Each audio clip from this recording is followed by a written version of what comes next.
നജസ് തറയിലായാൽ ശുദ്ധിയാക്കുന്നിടത്ത് എൻ്റെ പ്രിയപ്പെട്ട സഹോദരിമാർ പ്രത്യേകം ശ്രദ്ധിക്കണം. അത് കുറേ വെള്ളം കൊണ്ട് വന്നതുകൊണ്ടോ നനഞ്ഞ ശീലയെടുത്ത് ഒപ്പിയത് കൊണ്ടോ മഫ് കൊണ്ട് അതങ്ങ് നീക്കിയത് കൊണ്ടോ ഒന്നും ശുദ്ധിയാകൂല.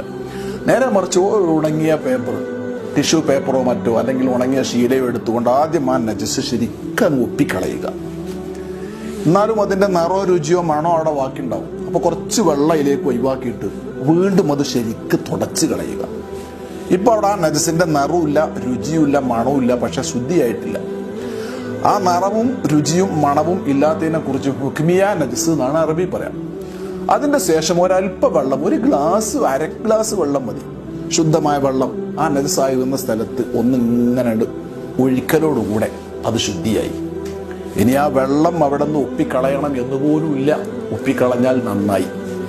ഞാൻ ഒന്നുകൂടി ശ്രദ്ധിക്കാൻ വേണ്ടിയിട്ട് സഗൗരവം ഉണർത്തുന്നു. നജസിലേക്ക് കുറെ വെള്ളം ഒഴിച്ചുകൊണ്ടോ നജസ് അങ്ങ് തോത്തിക്കളഞ്ഞത് കൊണ്ടോ ഫാൻ ഇട്ടത് കൊണ്ടോ സ്പ്രേ അടിച്ചത് കൊണ്ടോ ശുദ്ധിയാകൂല.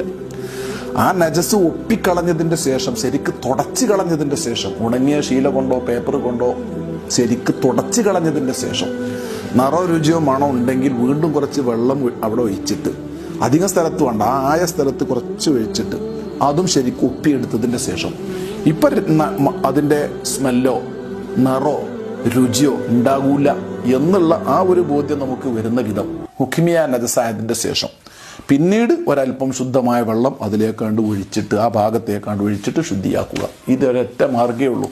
ഇത് ശ്രദ്ധിക്കണം.